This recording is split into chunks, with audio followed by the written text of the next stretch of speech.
SmileDirectClub just filed for bankruptcy. This has to be the craziest dental story that I've heard pretty much ever.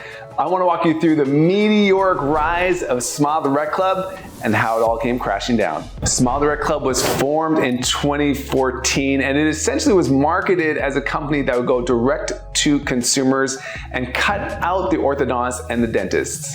Their fees were vastly lower than any dentist or orthodontist could charge because their lab fees that they were getting from Invisalign were lower than anything we could touch. Of course, when this company opened, us orthodontists were nervous because the fees were so low and we knew we could not compete. But as they're going direct to consumer without any other intervention, we knew it was unethical how they were acting, but they were such a big company even at the start that it felt like there was nothing we could do. Their marketing budget was massive. They were using NBA stars like Draymond Green and pop stars like Shawn Mendes, and so their popularity gained very, very quickly. And this is when it already starts getting interesting because SmileDirectClub initially was using aligners from Invisalign to fill their orders. So essentially you would take an impression at home or get a scan at one of their stores.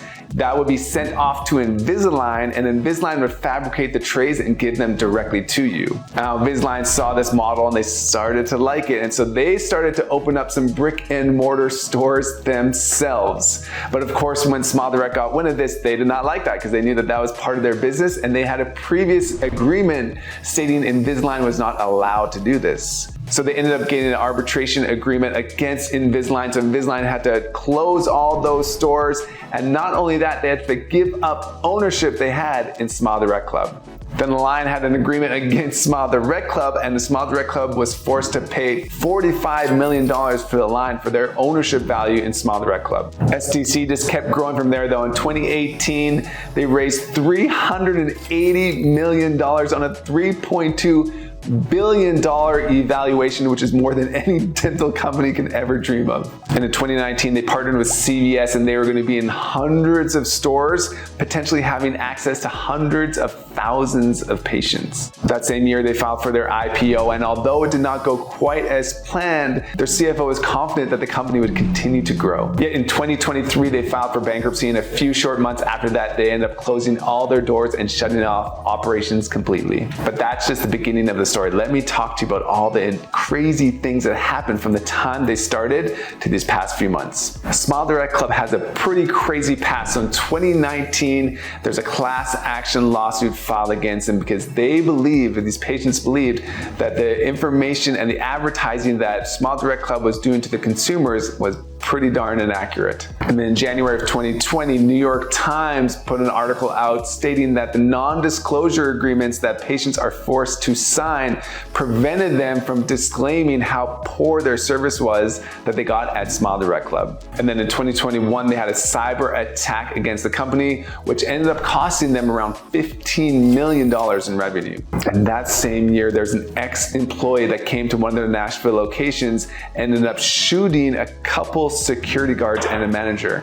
Those people were not killed, but when the police responded to the incident, they did end up killing that ex-employee who was the shooter. And apart from the crazy history, there's littered with lawsuits in the brief time that they were a company. In 2019, they filed a lawsuit against Life Hackers for defamation and libel. But that's just one of many lawsuits. Let's go on to the next. This is the one that kind of hurts me the most because in 2020, SmileDirectClub filed multiple lawsuits against dental boards of different states. They were claiming that the dental boards were making it hard for SmileDirectClub to do business in various states. And in that same year, they filed a $2.8 billion lawsuit against NBC after they did a story on how this company was basically mistreating their patients and leading to potential damaging orthodontic and dental issues with each patient that they interviewed. The suit was later thrown out by a Tennessee judge because they revealed that NBC's information was actually purely accurate and SmileDirectClub was just trying to limit the damage of the NBC's coverage. And because of this, there's lots of companies like Candid who used to do direct to consumer who have switched their ways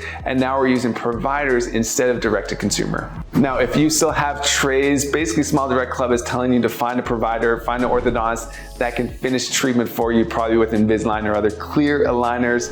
And if you still owe them money, you actually may have to still pay them back, even though you're not getting any more trays and even though the company is bankrupt. There are some emails and phone numbers that you can call to try to get more information, but essentially if you are in treatment with SmileDirectClub, you have to find now a provider that can help you out. So like I said, when the company first started, orthodontists and dentists were nervous because this is a direct-to-consumer product, not necessarily because it was direct-to-consumer, but because there's no oversight.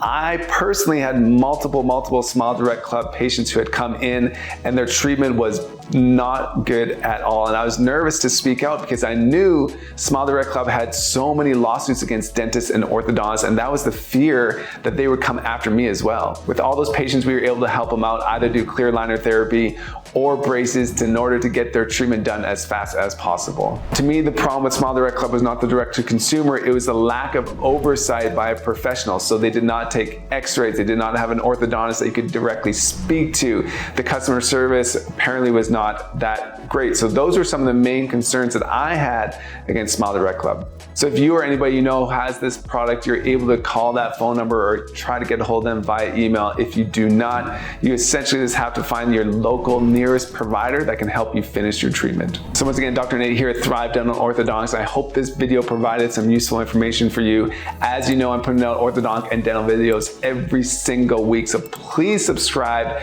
and I'll see you guys in the next video.